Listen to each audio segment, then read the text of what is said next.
अब फैक्टराइजेशन होती क्या है? यानी आपने जो भी टर्म्स लिखी हुई हैं उनमें कॉमन फैक्टर को सेपरेट करना है। यानी जो चीज वेरिएबल्स में कम लिखी हुई है वो कॉमन होती है करते हैं, यानी जो आप मल्टीप्लाई करते हैं वही आप डिवाइड भी करते हैं। तो आपने ये गलती नहीं करनी है, अक्सर बच्चे ये गलती करते हैं कि आप देखेंगे इन दो में कॉमन क्या, तो आप वही कॉमन कर देंगे। ऐसा नहीं करना।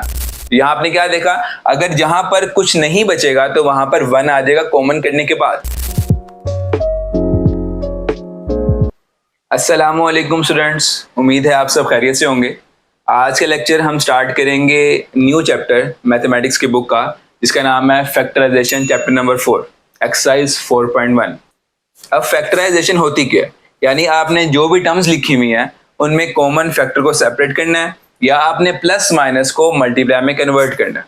तो पेज नंबर 69 ओपन कर लें, वहां लिखा हुआ है कि factorise by identifying common factors. यानी इस सवाल में आपने देखना है इनमें कॉमन क्या है। इन दोनों टर्म्स में दो टर्म्स लिखे हैं आपके पास, 6x और 12, इनमें कॉमन क्या? तो स्टार्ट करते हैं। सबसे पहले आपने हर एक टर्म का एलसीएम कर लेते हैं, 6 का और 12 का। तो एलसीएम करते हैं यहाँ पर हम। 6 का एलसीएम क्या होगा, 2 3 ज़ा 6 और 3 1 ज़ा 3, ये आपका 6 का एलसीएम हो गया। और 12 का एलसीएम क्या होगा आपका, 12 का एलसीएम स्टार्ट करते हैं, 2 6 ज़ा 12, 2 3 ज़ा 6 और 3 1 ज़ा 3। तो ये आपके एलसीएम्स हो गए। यानी 6 में आपका 2 और 3 आ रहा है और 12 में 2 2 और 3 आ रहा है। यहाँ पुट करते हैं इसको हम। यहाँ आ जाएगा हमारे पास 6 की जगह पे 2 डॉट लगा लेते हैं हम यहाँ पर, क्योंकि x हमारा इस्तेमाल हो रहा है। 2 3 और 7 आ जाएगा हमारे पास x। और 12 में हमारे पास क्या आ जाएगा, 1 2 फिर 2 और फिर 3। ये आपका टर्म्स आ गई 6 की भी और 12 की भी। अब आपको देख के पता लग रहा होगा कि देखें एक 2 कॉमन है और एक 3 कॉमन है। आप इनको कॉमन कर लें, यानी 2 और 3 बाहर कॉमन आ जाएगा। अब फर्स्ट वैल्यू यानी फर्स्ट टर्म में क्या बचा, सिर्फ और सिर्फ x, तो हमारा सिर्फ अंदर x आएगा। और सेकंड टर्म में क्या बचा, 2 और 3 तो कॉमन आ गया, सिर्फ वहां 2 बचा, तो हम वहां 2 लिख लेंगे प्लस के साथ। तो आसान लफ्जों में ये हमारा आंसर आ गया 2 3 ज़ा 6 और यहाँ आ गया हमारे पास x + 2।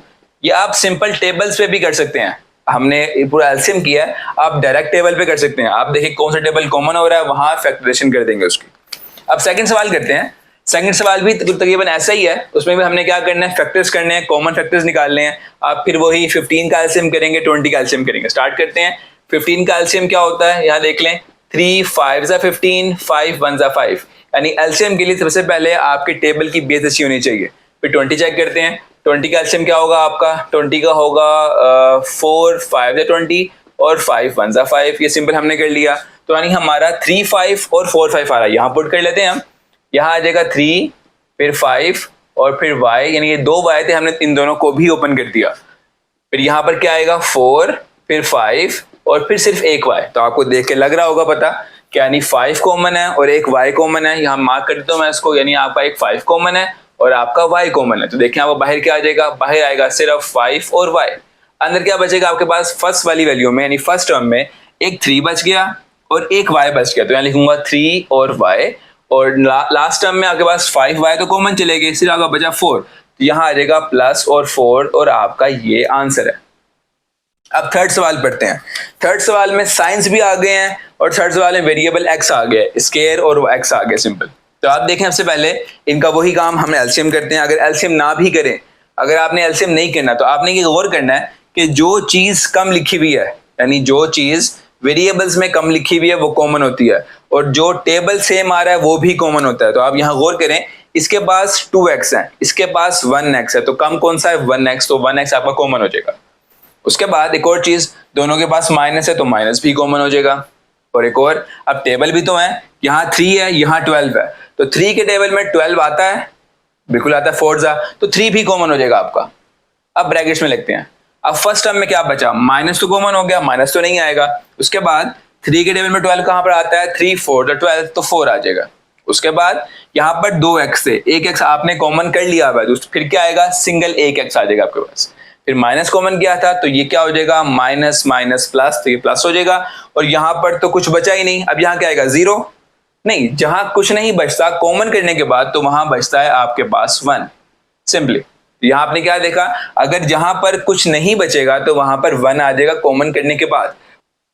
और आपने यहाँ एक और चीज देखी कि जो वेरिएबल कम होता है वही कॉमन होता है। यानी आपके पास एक स्केयर था और एक एक्स था, तो सिंगल एक्स एक कम वाली वैल्यू है, वो चीज कॉमन हो जाती है। अब आते हैं हम क्वेश्चन नंबर 4 के ऊपर।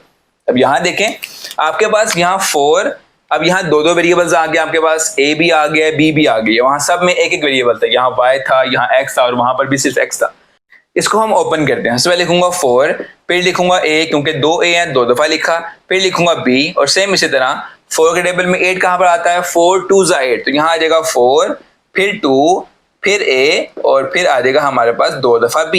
तो आप देखें कॉमन क्या हो रहे हैं आपके, आप देखें आपका एक 4 कॉमन हो रहा है, फिर आपका a कॉमन हो रहा है और फिर आपका एक b भी कॉमन हो रहा है। तो वही बात पुरानी वाली कि जो चीज कम है वो कॉमन है।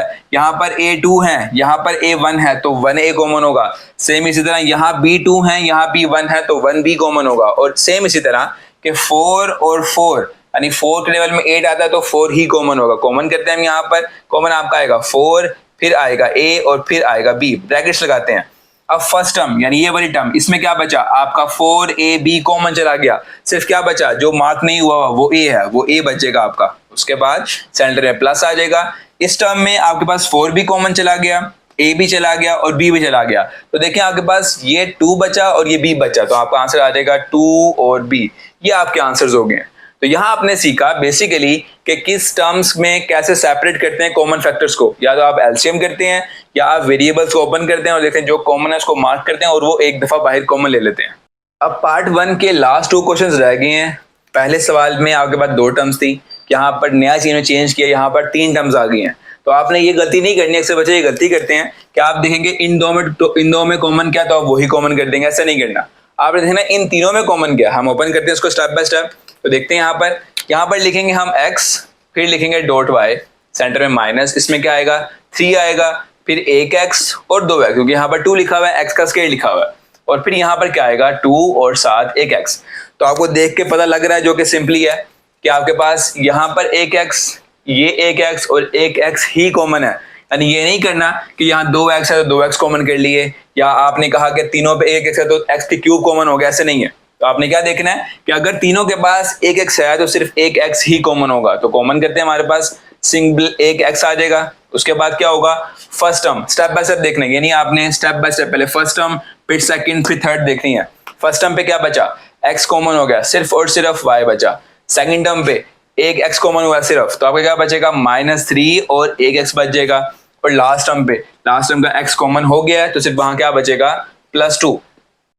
कॉमन करने का एक और मेथड है, वो ये क्या होता है कि जो भी आपका कॉमन होता है उससे आप मल्टीप्लाई भी करें और डिवाइड भी करें। मैं सेपरेटली करता हूँ सॉल्व इसको। होता क्या ऐसे कि जो भी चीज आपने कॉमन करनी है, यानी आपने x कॉमन करना है तो उसको आपने बाहर मल्टीप्लाई भी किया और अंदर आप डिवाइड भी करेंगे, यानी ऊपर लिखेंगे xy और नीचे लिखेंगे x। सिंपली यहाँ लिखेंगे -3x² और नीचे लिखेंगे x, और लास्ट वाले टर्म पे यहाँ लिखेंगे 2x और नीचे भी x। ये भी एक मेथड है कॉमन करने का, यानी आप जो चीज कॉमन करते हैं यानी जो आप मल्टीप्लाई करते हैं वही आप डिवाइड भी करते हैं। तो आप देखें यहाँ पर ये वाला x से कैंसिल, ये x इसके स्क्वायर से कैंसिल और ये x इस x से कैंसिल, तो आपका आंसर फिर भी वही आएगा जो ऊपर लिखा हुआ था। तो ये हो जाएगा x और यहाँ आ जाएगा y -3x और +2। यानी अगर आप कॉमन का रूल समझ गए हैं तो आप कोई भी चीज कॉमन कर सकते हैं। यानी आपकी जितनी मर्जी टर्म्स लिखी हो, यानी आप सिर्फ कॉमन करेंगे, उसको बाहर लिखेंगे और उसी वैल्यू से हर एक टर्म को मल्टीप्लाई तो कर दिया था आपने, अब आप डिवाइड भी कर देंगे। यानी आपने बाहर कॉमन भी कर दिया और साथ डिवाइड भी कर दिया, जो कटिंग होकर बचेगा वही आपका कॉमन का आंसर होगा। अब हम आते हैं लास्ट क्वेश्चन के ऊपर, क्वेश्चन नंबर 6। इसमें भी आपके पास 3 टर्म्स लिखी हुई हैं और उसके बाद 2 वेरिएबल्स भी लिखे हुए हैं। इसको ओपन करते हैं स्टेप बाय स्टेप। मैं इसी मेथड से करता हूँ सवाल को। इसमें क्या करेंगे, आप इसको ओपन करते हैं, ये हो जाएगा 3, 1a 2a और फिर b। सेम इसी तरह 9 3 के टेबल में कहां पर आता है, क्योंकि लीस्ट आपका 3 है, 3 के टेबल में 3 3 is 9, तो आपका क्या हो जाएगा 3, फिर एक और 3, फिर एक a और फिर एक b और दूसरा b, 2 b's हो गए इसके पास। और यहाँ पर क्या आएगा 3 के टेबल में 3 5 15, तो यहाँ आएगा 3 फिर 5 फिर a और b। तो आपने देखा, आपको क्या लग रहा है देख के कि क्या चीज कॉमन है, एक तो 3 कॉमन है इन सब में एक एक 3 है, उसके बाद सब में a भी कॉमन है और उसके बाद सब में b भी कॉमन है। ये आपने देख लिया। तो यानी आप कॉमन क्या करेंगे, आप कॉमन करेंगे 3a और b।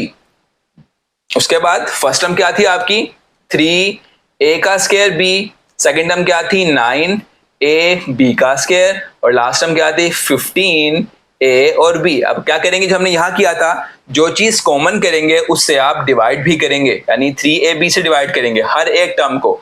ये नहीं करना कि आपने फर्स्ट टर्म को करना है, हर एक टर्म को डिवाइड करना है। यहाँ से भी 3ab को डिवाइड कर देंगे। अब सेम कटिंग करें, कटिंग आप कर सकते हैं, आपको करनी भी आती है, हम आप भी कर लें, मैं भी ट्राई करता हूँ। तो ये 3 से कैंसिल, ए स्क्वायर से कैंसिल और बी से कैंसिल हो गया। उसके बाद 3 1 जा 3, 3 3 जा 9। सेम इसी तरह ए से कैंसिल और बी का स्क्वायर आ जाएगा, बी का स्क्वायर कैंसिल हो जाएगा उससे। सेम यहाँ पर कटिंग करें, 3 1 जा 3, 3 5 जा 15, ए से कैंसिल और बी से कैंसिल। क्या बचेगा आपका आंसर, यहाँ आ जाएगा 3ab। ये सिर्फ कॉमन करने का रूल है, तो यहाँ क्या आ जाएगा, सिंपल एक ए बचेगा आपका, क्योंकि दो ए थे, एक ए कट गया। उसके बाद यहाँ क्या बचेगा, यहाँ बचेगा सेंटर में माइनस और फिर आ जाएगा 3 और साथ बी, और यहाँ क्या बचेगा आपका प्लस और सिर्फ 5। तो ये रूल है कॉमन करने का, यानी जो चीज आप मल्टीप्लाई करते हैं वही चीज आप हर एक टर्म से डिवाइड कर देते हैं। कटिंग करने के बाद जो आपका आंसर आता है वही आपका कॉमन होता है। तो आज के लेक्चर यहाँ खत्म होता है, हम नेक्स्ट लेक्चर में स्टार्ट करेंगे क्वेश्चन नंबर 2। तो अगर कोई सजेशन हो आपका या कोई क्वेश्चन हो तो आप कमेंट कर सकते हैं, और अगर आपको वीडियो पसंद आई है तो लाइक शेयर सब्सक्राइब भी कर लें। तो हम मिलते हैं नेक्स्ट वीडियो में। आज के लिए अल्लाह हाफिज़।